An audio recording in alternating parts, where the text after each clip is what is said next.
Seguimos, amigos, en esta amena conversación junto a Emeterio Gómez, y el tema hoy es el arte, es la estética y conectado con la ética, ¿no?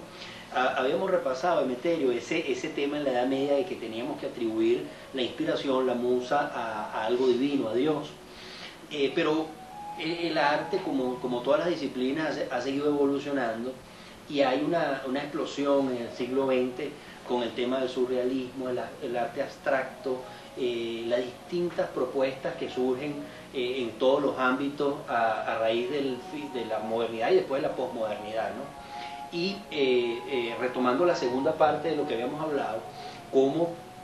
ese elemento espiritual que conecta tanto estética y ética, porque muchas veces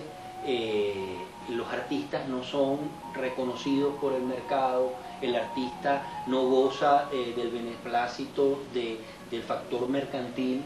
y sin embargo el artista persevera en su espíritu y persevera en ese mensaje. Ahí creo que hay una lección ética, ahí hay una lección de desarrollo espiritual importante que comunicar al resto de la sociedad. ¿Cómo estimas tú que ese desarrollo espiritual entre el arte como una expresión del ser humano, como una forma de comunicación, que es lo que es más importante sobre todo, porque uno de los grandes limitaciones que tiene la sociedad contemporánea es que el individuo está aislado y que no tiene manera de comunicarse, y cuando se aísla está totalmente incomunicado, se siente solo, se siente que no tiene un fin, que no tiene sentido la existencia, y el arte lo confiere? ¿Cómo ves tú esa dinámica ya dentro del hombre posmoderno? Sí, conectando un poco con eso, tal vez valga la pena ampliar el margen que señalaste del siglo XX al siglo XIX. Es en el siglo XIX donde se produce esa ruptura maravillosa del arte, esa explosión de la estética, y tiene que ver con dos movimientos culturales y artísticos muy poderosos, que son el romanticismo por un lado y el impresionismo por el otro, ¿no? Esas dos corrientes abren el camino para el desarrollo del arte en el siglo XX, y entonces ahí podemos ir a ese elemento esencial que señalaba, que tiene que ver con la libertad del espíritu. Como señalaba antes, cualquier conexión con el mundo ata al ser humano, y ahí viene la lógica y la razón y el pensamiento racional. En cambio, el arte libera el espíritu, pone en primer plano la libertad humana, y precisamente un poco eso es lo que el estallido que se produce en la segunda mitad del siglo XIX con el impresionismo, dándole un auge y una posibilidad inmensa a la libertad humana, a la capacidad de crear. El artista empieza a comprender un poco ya desde el siglo XVI-XVII que la creación no es solo facultad de Dios o de los dioses, sino que el ser humano es un ente creador.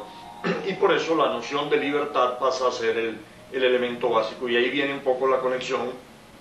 entre estética y ética. Ambas son esferas de la libertad del espíritu, pero cabría hacer una diferencia allí que creo que puede ayudar, que es que la estética es la libertad plena, porque no se trata de la relación del ser humano con los otros seres humanos, sino del ser humano con la obra de arte o con la belleza o con la naturaleza, pero entendida como fenómeno estético. En cambio, en la ética, el ser humano tiene plena libertad, pero tiene que relacionarse con los otros seres humanos que también tienen plena libertad, y ahí aparece esa compensación o esa limitación de la libertad humana para respetar la libertad del otro, aquella cosa tan vieja como que mi libertad termina donde empieza tu libertad, y esa conexión ahí es vital. Sí, Emeterio, hay algo ahí que tocas con mucha precisión, que es el enemigo que tiene tanto la ética como la estética, ¿no? En estos días leía,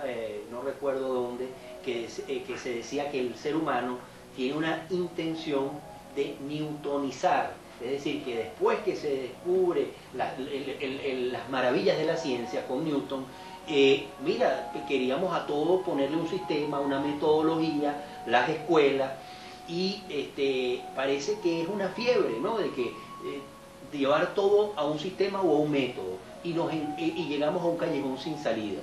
Pero después de este corte vamos entonces a profundizar esa situación, hasta dónde la escuela, hasta dónde el método, hasta dónde Newton nos informa en el plano ético y estético y hasta dónde es la libertad humana. Ya volvemos, amigos, con otro espacio de Piedra con Aletas después de este breve corte.